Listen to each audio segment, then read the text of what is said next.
अस्सलाम वालेकुम। मेरा नाम है दानिश मकसूद और आप देख रहे हैं मेरा YouTube channel Dawn news editorials.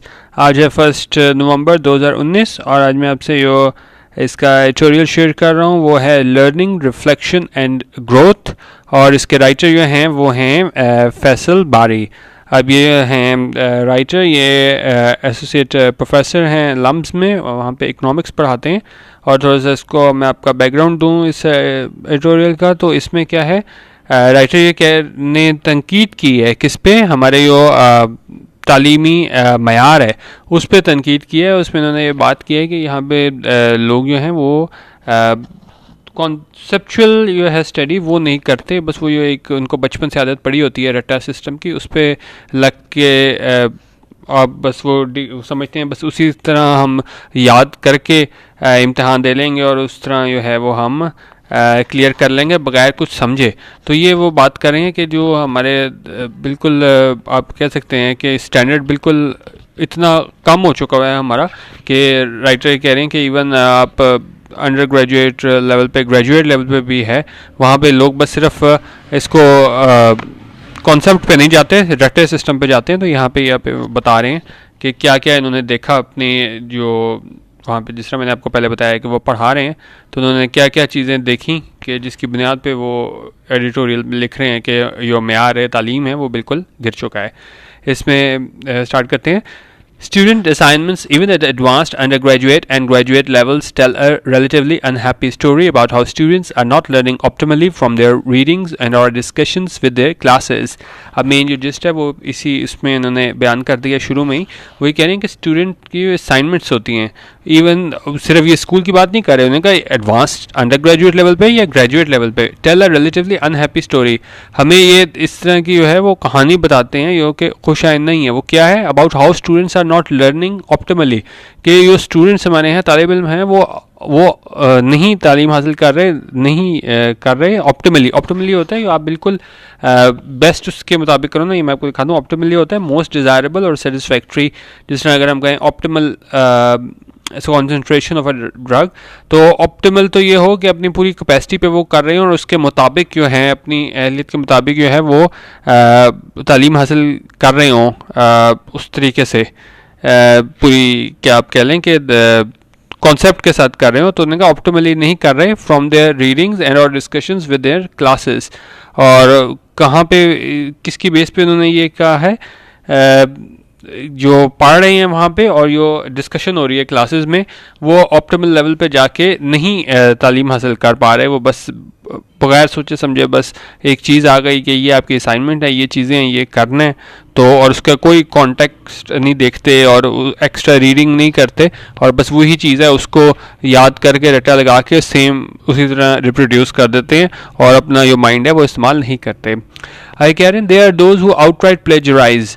Outright होता है यो सीधा सीधा प्लेजराइज कर देना, या तो क्योंकि कुछ लोग ये कोशिश करते हैं कि बीच में थोड़ा सा अपना थोड़ा सा मिलाओ करो, थोड़ा सा आप कुछ प्लेजराइज कर लो। उन्होंने कहा कुछ तो ऐसे स्टूडेंट्स हैं जो आउटराइट, उन्होंने कहा वो कोशिश भी नहीं करते कि हम इसको देखें कि थोड़ा सा अपनी कोई चीज़ें मिला लें, कोई क्रिएटिविटी लें, कुछ अपनी तरफ से भी मिला लें। आउटराइट मतलब मुकम्मल तौर पे क्या होता है, प्लेजराइज। प्लेजराइज हमारे पास क्या होता है, प्लेजराइज होता है कि आप किसी दूसरे का काम उठाओ और अपने तौर पे आप लेके उसको शो कर दो। आपने देखा होगा काफ़ी हमारे पास इवन यूनिवर्सिटी प्रोफेसर्स के हमारे पास आता है कि भाई इनके जो थीसिस वगैरह थे वो सारे प्लेजराइज साबित हुए हैं, क्योंकि इस तरह के हमारे पास आजकल सॉफ्टवेयर वगैरह आ गए हैं कि वो आपको बता देता है कि कितना % आपने कॉपी किया हुआ है। तो ये बता रहे हैं कि बात तो ऐसे हैं, ये बिल्कुल ही प्लेजराइज में दोबारा दिखाता हूँ आपको। Take the work of an idea of someone else, उन्होंने कहा कि आप किसी और का आइडिया लो, किसी और का और उसको अपने तौर पे and pass it off as one's own, और उसको इस तरह शो करो जैसे ये मैंने ही लिखा है। जिस तरह सेंटेंस में हम एग्जांपल देते हैं, he was fined $6,000 for having plagiarised the song. Similar में हमारे पास आता है copy pass off as one's own, infringe the copyright of, और pirate, steal, poach, borrow, appropriate, rip off, lift. तो ये सारे उसके हमारे पास सिमिलर मीनिंग्स आ जाते हैं प्लेजरिज्म के। And hand in work that others have done, और वो क्या कोशिश करते हैं कि ये दूसरे ने काम किया तो उसी को ये कह के जी हमने की है, कि एक वो स्टूडेंट्स की किस्म है। और बाकी क्या है, देयर से students in all classes and all universities. उन्होंने कहा इस तरह के स्टूडेंट्स हर जगह मौजूद होते हैं जिनका मकसद ये होता है कि बस कॉपी पेस्ट किया, असाइनमेंट बनाई, बात ख़त्म। But I am not talking about these students hair. Writer कह रहे हैं फैसल बारी कि मैं ऐसे स्टूडेंट्स की बात नहीं कर रहा कि वो बिल्कुल ही अपना माइंड इस्तेमाल नहीं करते, कॉपी पेस्ट करके फारिग करा देते हैं। आगे वो कह रहे हैं the students have clearly opted out of the learning process. उनका ये तो स्टूडेंट्स हुए हैं जिन्होंने तैयारी कर ली है कि भाई हमने लर्निंग प्रोसेस यानी ये सीखने के मरले से नहीं गुजरना, possibly in quest for just a degree diploma. क्योंकि उनका मेन मकसद क्या होता है, सिर्फ डिग्री डिप्लोमा होता है कि बस वो किया, याद किया, बगैर कोई कंसेप्ट है नहीं है, बस आपने उस तरह पेपर दिए, डिप्लोमा लिया और उनका मकसद सिर्फ डिग्री होता है। और for another reason but I will ignore issues of how to engage this group if that is needed and leave that topic for another day. उन्होंने कहा आज मैं इस मौजू पर बात नहीं करूँगा इन लोगों की जिनका मकसद ही सिर्फ डिग्री लेना होता है, उनका मकसद है वो कुछ इल्म हासिल करना नहीं होता। But I will ignore issues of how to engage this group. उन्होंने कहा आज मैं उन पर बात नहीं करूँगा, if that is needed and leave that topic for another day. और बाद में उन्होंने कहा कभी मौका मिला तो मैं इस पर ज़रूर बात करूँगा, लेकिन मेरा मकसद जो है आज के बात करने का वो लोग नहीं है जो सिर्फ प्लेजराइज करते हैं और उनका मकसद सिर्फ डिग्री लेना होता है। अब आगे बात करें, when I right assignment papers, उनका जब मैं असाइनमेंट पेपर्स पढ़ता हूँ तो सब्सटेंशियल प्रोपोर्शन, मतलब सब्सटेंशियल यानी काफ़ी ज़्यादा प्रपोर्शन, तनासब, उनमें से काफ़ी ज़्यादा जो असाइनमेंट्स होती हैं वो क्या होती हैं, proportion of papers essentially consists of summaries of what students have read from the text books। और उसमें क्या होती हैं, वो ज़्यादा समरीज होती हैं किस चीज़ की, जो स्टूडेंट्स ने पढ़ी होती हैं कहाँ पे, टेक्स्ट बुक्स में। एंड और papers they had been assigned, और वो पेपर्स होते हैं उनको असाइन किए गए होते हैं, उसकी समरीज बना के भेजते हैं। इन the case of research papers, और रिसर्च पेपर्स के बारे में बात करें, एक तो ये वो असाइनमेंट की बात करी थी, वो कौन से होते हैं, उनको असाइन किए गए होते हैं। और इसके अलावा रिसर्च पेपर्स में क्या होते हैं, other than any empirical work. Empirical क्या होता है हमारे पास, एम्पिरिकल हमारे पास होता है बेस्ड ऑन कंसर्न विद और वेरीफाइबल बाय ऑब्जर्वेशन और एक्सपीरियंस रादर देन थ्योरी और प्योर लॉजिक। एम्पिरिकल हमारे पास ये होता है कि आप किसी चीज़ को जो है वो खुद वेरीफाई करो और देखो कि होता है कि नहीं, रादर देन थ्योरी और प्योर लॉजिक, या सिर्फ जो है आप एक चीज़ पढ़ ली उसको रिप्रोड्यूस कर दो थ्योरी को सेम और उसके प्रैक्टिकल एस्पेक्ट को ना देखो। तो उसमें उन्होंने क्या कह रहा है कि वो एम्पिरिकल वर्क उसमें नहीं होता, उसमें बस जिस तरह एक थ्योरी होती है चीज़ें बगैर उसकी तहकीक के, और उसी तरह सेम उसको रिप्रोड्यूस कर लिया जाता है। और हमारे पास इसमें मीनिंग्स क्या आ जाते हैं एम्पिरिकल के, फैक्चुअल, ऑब्जर्व्ड, सीन, यानी कि अपनी तरफ से उनकी कोई कंट्रीब्यूशन नहीं होती, जिस तरह आता है उसी तरह रिप्रोड्यूस कर देते हैं, और कोई उनमें वो नहीं होती, कोई इनोवेशन नहीं होती, कुछ सीखने की हमें वो नज़र नहीं आता कि वाकई स्टूडेंट्स ने जो है मेहनत की है। बस वो जिस तरह उनको मिलता है उसी तरह वो रिसर्च पेपर्स में वो उसको छाप देते हैं। They might have in the case of research papers other than any empirical work में they might have done themselves. उन्होंने कहा हो सकता है उसमें थोड़ा सा एम्पिरिकल वर्क हो जिसमें उन्होंने अपना भी कोई माइंड जो है वो यूज़ किया हो। Most of the conceptual frame and analysis comes from other people's thinking and writing. उनका बहुत थोड़े हमारे रिसर्च पेपर्स ऐसे होते हैं जिसमें अपना माइंड इस्तेमाल किया होता है स्टूडेंट्स ने, लेकिन ज़्यादातर ने क्या होता है वो दूसरे का ही एनालिसिस जो होता है, दूसरे ने जो तज्जिया किया होता है वो उसकी थिंकिंग और राइटिंग होती है, उसी को उठा के वो लिख देते हैं, अपनी तरफ से कुछ नहीं करते, क्रिएटिविटी अपनी शो नहीं करते। इन 2 decades ऑफ टीचिंग, राइटर कह रहे हैं कि 20 साल हो गए हैं मुझे पढ़ाते हुए इकोनॉमिक्स कहाँ पे, लम्स में। One of the things I have found hardest in my interactions with students is how to get them to reflect on their learning and how they learn। उन्होंने कहा 20 सालों में मुझे एक चीज़ जो बड़े मुश्किल आई है ये उनसे इंटरेक्ट करते हुए, उनसे बात करते हुए अपने स्टूडेंट्स से, वो ये है कि how to get them to reflect on their learning and how they learn, कि मैं उनसे ये इंटरेक्ट कर सकूँ कि वो किस तरह तालीम हासिल कर रहे हैं और वो किस तरह मज़ीद तालीम हासिल कर सकते हैं। दिस इज़ मतलब तालीम भी वो जो प्रॉपर वो हो, सिर्फ डिग्री वाली वो तालीम ना हो कि बस आपने याद करना है, एक आप एक माइंड दे सको जो एनालिसिस कर सके, जो एक क्रिएटिवली सोच सके, उसकी बात कर रहे हैं। This is not about speed reading, उन्होंने कहा ये इस चीज़ की बात नहीं है speed reading, speed comprehension and so on. It is about how readings are internalised. Internalised हमारे पास क्या होता है, make attitudes or behavior part of one's nature by learning or unconscious assimilation. People learn gender stereotypes and internalize them। उन्होंने कहा ये है कि how readings are internalized, how they are synthesized, कि किस तरीके से वो तालीम हासिल करते हैं, how they are synthesized, को किस तरीके से वो लेते हैं कि क्या उसने उसमें हासिल की है, सोच उसमें जो है वो उनमें डेवलप हो, how they shape their understanding, कि वो क्या सोच है कि वो किस तरीके से उस सोच को आप अमली धारे में लेके आते हो, and how this all eventually reflects in their knowledge and world view, और ये सब कुछ मिला के कैसे उनकी सोच में उसकी अक्कासी होती है।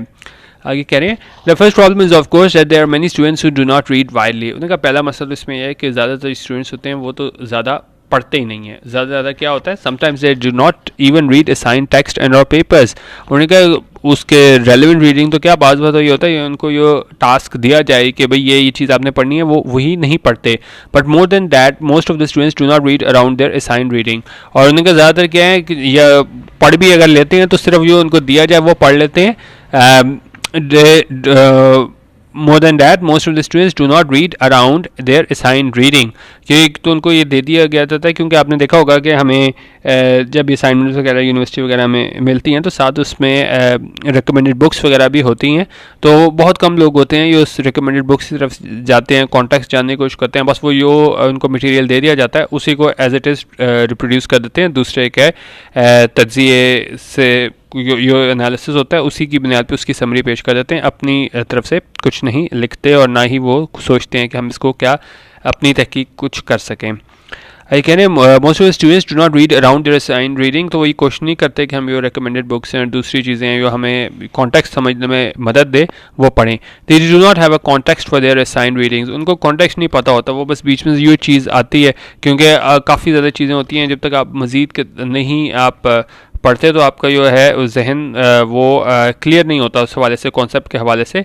लेकिन इसमें उन्होंने कहा क्या है कि आप सिर्फ वही तो पढ़ लेते हो जो आपको दिया जाए, लेकिन आप कॉन्टेक्स्ट जानने की कोशिश नहीं करते और मज़ीद जो है रिकमेंडेड बुक्स वगैरह वो नहीं पढ़ते। They do not have a context for their assigned readings. They do not have access to relevant examples. और ज़ाहिर है उनके पास फिर एक्सेस नहीं होती relevant examples, क्योंकि कॉन्सेप्ट जो है वो पूरा क्लियर नहीं होता। बेसिकली बात ये करें कि कॉन्सेप्ट क्लियर नहीं होता, एज इट इज़ रिप्रोडक्शन हो रही है, बजाय इसके कि नई तहकीक हो और लोग जो हैं क्रिटिकली एनालाइज करना सीखें स्टूडेंट्स जो हैं। And do not have access to connecting thoughts that could have come from extra readings. उन्होंने कहा अगर उन्होंने मज़ीद तालीम हासिल की हो, एक्स्ट्रा रीडिंग की हो उस टॉपिक के बारे में, तो वो मज़ीद लाइफ टाइम एग्जाम्पल्स दे सकें और ज़्यादा अच्छे तरीके से अपनी बात कर सकें। लेकिन चूँकि उनकी लिमिटेड जो है वो की सोच होती है, क्योंकि उन्होंने ज़्यादा उस टॉपिक पे बिल्कुल नहीं एक्स्ट्रा पढ़ाई की होती, तो इस वजह से ये है कि वो extra life time practical examples वगैरह नहीं दे पाते अपने थीसिस में या रिसर्च पेपर्स में। Students are usually made to enroll in a number of courses so that the reading loads they carry are significant. उन्हें क्या स्टूडेंट्स जो हैं वो मजबूर उनको किया जाता है कि वो कहाँ पे enroll हो जाएं नंबर ऑफ कोर्सेज में, so that the reading loads they carry are significant. But whatever the reason, लेकिन उन्हें कहा यो भी रीज़न है, if it results in a lack of sufficient reading, और ये किस में रिजल्ट करता है, क्या बात होती है lack of sufficient reading के जो स्टूडेंट्स हैं वो ज़्यादा नहीं पढ़ते in and around the area of interest, कि जौन से भी उनको टॉपिक दिया जाता है उसके जो है मज़ीद नहीं उनमें ये शौक़ होता कि भाई हम इसमें मज़ीद हासिल करें, पढ़ें ताकि हम अपने इसमें रिसर्च पेपर को बेहतर बना सकें। The course load also leads to scent time for reflection. Scent क्या होता है, जहाँ कम हो जाते हैं ना, बेयरली सफिशिएंट और एडिक्वेट जो कि वो ना हो, बेयरली सफिशिएंट और एडिक्वेट और सिमिलर होने पास लिटल और नो। उन्होंने कहा कोर्स की वजह से क्या होता है, ये इतना ज़्यादा हैवी बर्डन हो जाता है स्टूडेंट्स पे, तो स्कैंट टाइम यानी उनके पास ज़्यादा टाइम नहीं होता। किस चीज़ के लिए नहीं होता, फॉर रिफ्लेक्शन, कि वो सोच सकेंगे क्या पढ़ा है और इसको हमने किस तरह इसका एनालिसिस करना है। Students need to think about what they read. उन्होंने कहा स्टूडेंट्स को ये सोचना चाहिए कि वो क्या पढ़ रहे हैं। They need to connect across readings, उनको कनेक्ट करना चाहिए कि वो क्या उन्होंने पढ़ा है अक्रॉस टॉपिक्स, क्या टॉपिक्स पढ़े हैं, sometimes across subjects as well, और बाज़ उनको इतने सब्जेक्ट्स हैं वो भी ताकि उन पर उस पर क्या ग्रिप बन सके अगर उन्होंने एक्स्ट्रा रीडिंग की होगी। But they never get the time to do that during semesters. लेकिन क्या है, उनको सेमेस्टर्स के दौरान जो है वो टाइम नहीं मिलता, इतना ज़्यादा लोड हो जाता है कि वो एक तो एक उनका इतना इंटरेस्ट भी नहीं होता कि एक्स्ट्रा रीडिंग करें, और दूसरा इनको जो है वो क्योंकि लोड इतना ज़्यादा होता है टाइम भी नहीं मिलता सेमेस्टर के दौरान। And even if they have free time, और अगर फ्री टाइम हो भी दे माइट नॉट, और वो फिर भी शायद ना करें, एंड मोस्ट डू नॉट, और ज़्यादा लोग एक्स्ट्रा स्टडी करते भी नहीं हैं, know how to connect cross readings और topics and subjects. Their thinking remains in silos and these silos tend to be quite narrow. और उन्हें क्या, वो क्या है, वो नहीं पढ़ते और वो क्या रहते हैं, their thinking रहती है remain in silos. silos हमारे पास होते हैं, ज़्यादा ये बिजनेस वगैरह में टर्म यूज़ होती है कि आप वहाँ पे जो है वो इन्फॉर्मेशन शेयर नहीं करते एम्प्लॉई से different division in the same company. यहाँ पे आ जाता है कि आप अपनी नॉलेज जो है वो बड़ी उनकी महदूद हो जाती है, बजाय इसके कि वो इसको शेयर करें, लोगों से बात करें और इसको अपनी जो थिंकिंग है उसको वसअत दें. तो वो क्या है, एक आप बिल्कुल नैरो रह जाती है उनकी थिंकिंग वगैरह सारा, क्योंकि उनके में ये चीज़ आती नहीं है कि हम इसको और डिस्कस करें लोगों से. ठीक है, तो इस वजह से बिल्कुल महदूद उनकी तालीम रह जाती है. एक उनको कॉन्सेप्ट, तो वो एक चीज़ तो क्लियर तो कर लेंगे लिख के, लेकिन क्या है उस बारे में उनका जो कॉन्सेप्ट है वो ज़्यादा क्लियर नहीं होगा. इन माई टीचिंग ऑफ इकनॉमिक्स, उन्होंने कहा इकनॉमिक्स पढ़ाने के दौरान मुझे जो तजुर्बात हुए हैं वो क्या है, it has been easy to get students to give me definitions. कि स्टूडेंट्स वो उनके लिए बड़ा आसान होता है कि वो डेफिनेशंस देते हैं, क्योंकि उसमें सिर्फ याद करना होता है, उसमें कोई क्रिटिकल थिंकिंग नहीं होती, उसमें एप्लीकेशन ऑफ माइंड नहीं होती. It has been harder to get students to give examples of issues linking to the definition. उन्होंने कहा डेफिनेशंस तो सारे स्टूडेंट्स देते हैं, लेकिन मसला क्या आता है जहाँ पे एग्जाम्पल्स देनी होती हैं तो वहाँ पे of issues linking to that definition, तो वहाँ पे क्या है, वहाँ पे आपका अगर आपके पास कॉन्सेप्ट क्लियर नहीं है, आपने ज़्यादा उस बारे में नहीं पढ़ा हुआ, तो आप एग्जांपल नहीं दे पाते. उन्होंने कहा वहाँ पे यूएस स्टूडेंट्स मार खाते हैं, वो डेफिनेशन तो दे देंगे लेकिन वो एग्जांपल्स नहीं दे पाते. It is even harder to get them to give examples of other than those that are given in their text books. और एग्जांपल्स भी कौन सी देते हैं, जो टेक्स्ट बुक्स में होती हैं, अलग से अपने पास से कुछ नहीं दे सकते. And it is very hard to make them come up with examples from their lives. और बड़ा मुश्किल है कि वो ऐसी एग्जांपल्स लेके आएँ, अपनी रोज़मर्रा ज़िंदगी से कोई एग्जांपल लेके आएँ. The hardest part of all is to make them reflect on phenomena in the real world around them and to get them to think of how the concepts they are reading about how reflected in the world around them. और उनका सबसे मुश्किल हिस्सा क्या है कि उनको ये बावर कराया जा सके कि जो पढ़ रहे हैं उसको वो किस तरीके से उसकी एप्लीकेशन कर सकते हैं उन कॉन्सेप्ट्स की किस चीज़ में in the world around them, अपने जो दुनिया उनके आसपास जो है किस तरह उसको उस जो पढ़ रहे हैं उसकी एप्लीकेशन उसमें यूज़ कर सकते हैं जो पढ़ रहे हैं उसको. क्योंकि बात बार बार वही आ रही है कि जो महदूद जो तरीके से जो पढ़ते हैं तो वो मसला आ जाता है क्योंकि कॉन्सेप्ट क्लियर नहीं होते.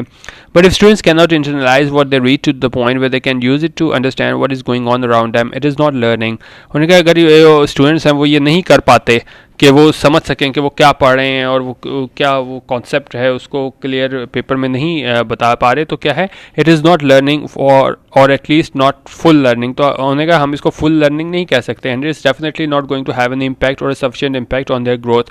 और इनकी ग्रोथ पे भी है वो सफिशिएंट इम्पैक्ट, यानी इम्पैक्ट होता है असर नहीं डालेगा. क्योंकि देखें इस तरह याद करके देने वाले तो हमें वो बहुत मिल जाएंगे. प्रॉब्लम तो वहाँ पे होती है जब इंटरव्यूज़ वगैरह भी होते हैं तो वहाँ पे जज किया जाता है कि बंदे की प्रैक्टिकल नॉलेज कितनी है, बुकिश नॉलेज लोगों को नहीं चाहिए होती. यही राइटर भी बात कर रहे हैं. Part of the problem stems from really early training at the school level. उनका जो ज़्यादा प्रॉब्लम का हिस्सा है वो कहाँ पे है, स्कूल लेवल से ही स्टार्ट हो जाता है. A lot of our teaching and learning and testing of teaching and learning. उनका हमारी वहाँ पे जो टेस्ट किया जाता है टीचिंग को, लर्निंग को, इज़ अबाउट रिप्रोडक्शन एंड ये किस तरह इसको पढ़ते हैं, ठहर जाएँ, इसको ये आयत है, ये हमारे पास इसकी आप प्रोनाउंसिएशन चेक कर लीजिएगा. रेगोगिटे क्या पढ़ेंगे इसको, इसको आप पढ़ लीजिएगा. मेरे ख्याल में आर इसमें साइलेंट होता है. रेगुलेशन इसको पढ़ लीजिएगा आप, क्या है, ये है the repetition of information without analysis और कॉम्प्रिहेंशन. उनका बस आप वो रटा मारी जाओ चीज़ों को of any other textbook will cause you essays to be marked down. तो इसमें उन्होंने कहा the repetition of information without analysis or comprehension. उन्होंने कहा आप बस सोचो ना क्या लिखा हुआ है क्या नहीं लिखा हुआ, आप बस उसको रटा मार के पेपर में दे दो. तो उन्होंने कहा ये प्रॉब्लम हमें अर्ली स्टेज से ही हमें स्टार्ट हो जाती है, जहाँ पे हमें ये नहीं दिया जाता कि किस तरह हमने कॉन्सेप्ट बिल्ड करना है. तो वहाँ से स्कूल के ज़माने से हमें आदत हो जाती है कि बस चीज़ रखो और उसको बस बगैर सोचे समझे उसको याद करके पेपर में रिप्रोड्यूस कर दो. और अलमिया ये है कि जो इस तरह रिप्रोड्यूस कर देता है उसके नंबर भी ज़्यादा आ जाते हैं. तो जब बंदा देखता है शुरू से ही कि भाई नंबर गेम इसी तरह शामिल हो सकते हैं कि अगर आपको नहीं भी कुछ पता और अगर आप इतने नंबर ले लेते हो, तो वहीं से हमारी आदत डेवलप हो जाती है कि सोचना समझना नहीं है, बस जो चीज़ लिखी हुई है A to Z उसी तरह आप रट्टा लगाओ और पेपर में दे दो और आप ज़्यादा नंबर हासिल कर लो। लेकिन इसका मसला क्या है, वो कह रहे हैं ये आपकी ग्रोथ नहीं होती, ये सिर्फ एक आप मशीनी अंदाज में आप कह लें कि आप पेपर दे लेते हैं, नंबर ले लेते हैं, लेकिन आप इसको प्रैक्टिकली जो है उसको इम्प्लीमेंट नहीं कर पाते। द मैथमेटिक्स मेथड और the history lessons that was taught, उन्होंने कहा मैथमेटिक लेसन या हिस्ट्री लेसन्स हमें जो हमने सीखे थे, डू स्टूडेंट्स रिमेंबर इट, क्या स्टूडेंट्स वाकई उनको याद हैं कि उन्होंने क्या पढ़ा था, क्योंकि वो तो इम्तहान में नंबर लेने के लिए उन्होंने याद किया होता है। कि आप देखें कि स्कूल के ज़माने में पेपरों के बाद फाइनल पेपर्स हो गए थे, महीने बाद हमें याद नहीं होता था कि हमने क्या पढ़ा है, वो हमारा बस वक्ती तौर पे होता था कि याद किया, पेपर दिए और ख़त्म हो गए। बात तो वो ये है, रियल लर्निंग वो तो है ये हमारे साथ रहे, ये हमने कॉन्सेप्ट से अगर पढ़ा हो, कॉन्सेप्ट से नहीं पढ़ा होता तो यही होता है, पेपर दिए वो आप नंबर आ गए, चीज़ें हो गए, महीने बाद हम भूल गए।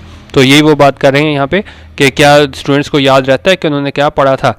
And how do we test their understanding, उन्होंने कहा हम उनकी अंडरस्टैंडिंग किस तरह टेस्ट करें, by asking them to reproduce things, और हम उनके का अंडरस्टैंडिंग किस तरह चेक करें, by asking them to reproduce things, क्योंकि पेपर में क्या आ जाता है, राइट डिटेल नोट और इस तरह की चीज़ें आ जाती हैं, उसमें क्या आप सोच नहीं सकते, आप सिनेरियो टाइप क्वेश्चंस नहीं होते। अगर आप देखें स्कूल के ज़माने में भी ना, हमें पहले ही पता होता है कि एक लाइन का सवाल आ जाता है, आप अगर बाहर के वो देखें पेपर्स वगैरह, तो वहाँ सिनेरियो टाइप क्वेश्चंस होते हैं, आपको पेपर में बैठ के सोचना पड़ता है। यहाँ पे राइट डिटेल नोट, एक एक लाइन का क्वेश्चन लिख के बस वो आप आ जाता है डिटेल नोट और आप शुरू हो जाओ, A to Z 4 सफ़े भर दो, कुछ आपको पता ना हो क्या लिख रहे हैं। उन्होंने कहा यहाँ ये तो हम बचपन से अपने बच्चों को सिखा देते हैं कि बस आप बगैर सोचे समझे रिप्रोड्यूस करो, उसी तरह जिस तरह चीज़ आपने याद की है उसको रिप्रोड्यूस कर दो।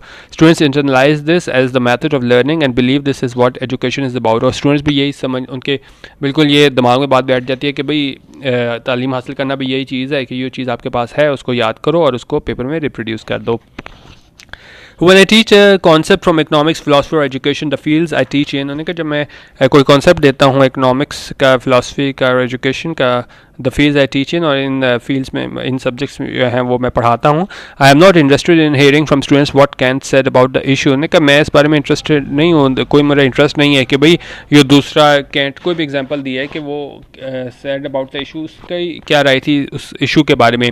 I want students to read Kant, उन्होंने कहा मैं चाहता हूँ कि वो पढ़ें, फिलोसफर है मेरे ख्याल में ये Kant, yes but I want them to read Kant to make sense of the concept we are dealing with, उन्होंने कहा लेकिन मैं ये इसलिए चाहता हूँ कि वो कैंट को पढ़ें ताकि वो कॉन्सेप्ट डेवलप कर सकें जो हम पढ़ रहे हैं। And then when I want students to write papers on it, और जब मैं चाहता हूँ कि स्टूडेंट्स जो हैं वो अपना पेपर लिखें उस बारे में, I want to know what students got out of their engagement with authors who have thought on the same issue before them, उन्होंने कहा जब मैं चाहता हूँ कि वो पेपर लिखें तो मैं ये चाहता हूँ कि वो मैं जान सकूं कि उन्होंने क्या हासिल किया वो ये पढ़ने के बाद, who have thought on the same issue before them, it is the views of the students not of Kant that are interest to me, उन्होंने कहा मैं स्टूडेंट्स के व्यूज़ जानना चाहता हूँ, मुझे इससे कोई नहीं है कि दूसरा ज़ाहिर है वो आपने पढ़ना है, वो ज़रूरी है आपका कॉन्सेप्ट, लेकिन बात यह है कि आपने उस कॉन्सेप्ट को किस तरह लिया, that are of interest to me, उन्होंने कहा राइट मेरा इंटरेस्ट ये है कि स्टूडेंट्स ने पढ़ के क्या हासिल किया बजाय इसके कि वो सेम आप रिप्रोड्यूस कर दो।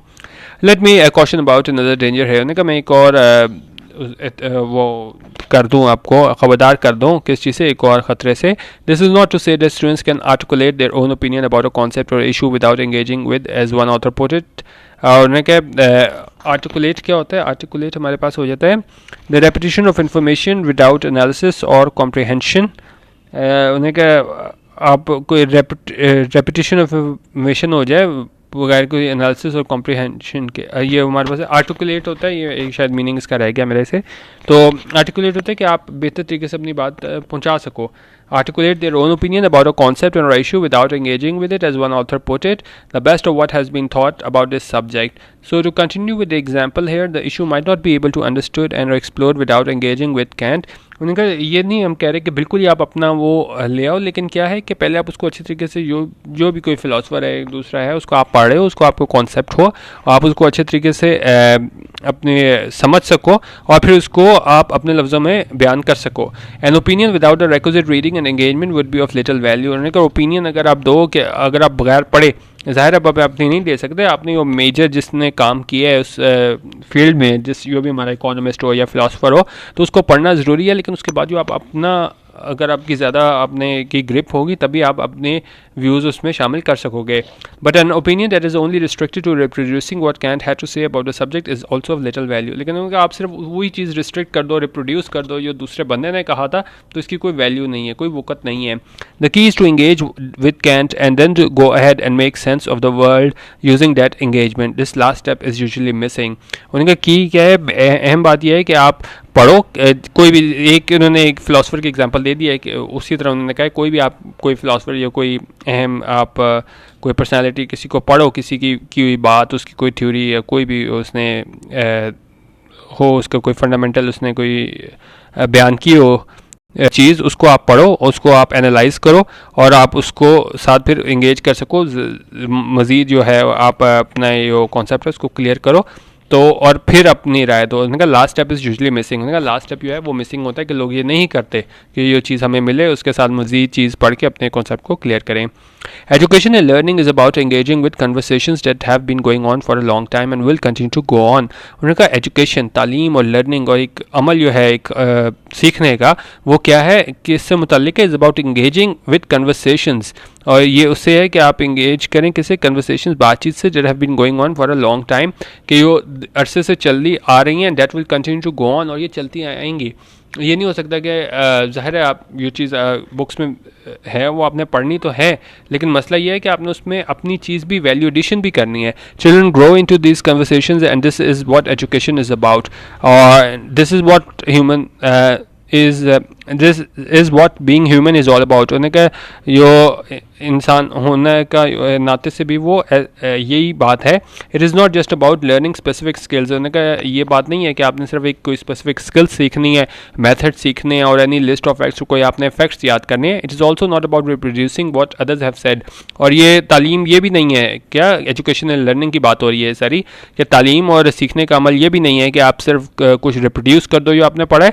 There have been lot of conversations on critical thinking and learning in Pakistan and they continue. उन्होंने कहा इस बारे में काफ़ी बातचीत हुई है क्रिटिकल थिंकिंग और लर्निंग के बारे में पाकिस्तान में, और इस तरह बातचीत जारी है. The article is an attempt to discuss some concerns within this broader conversation.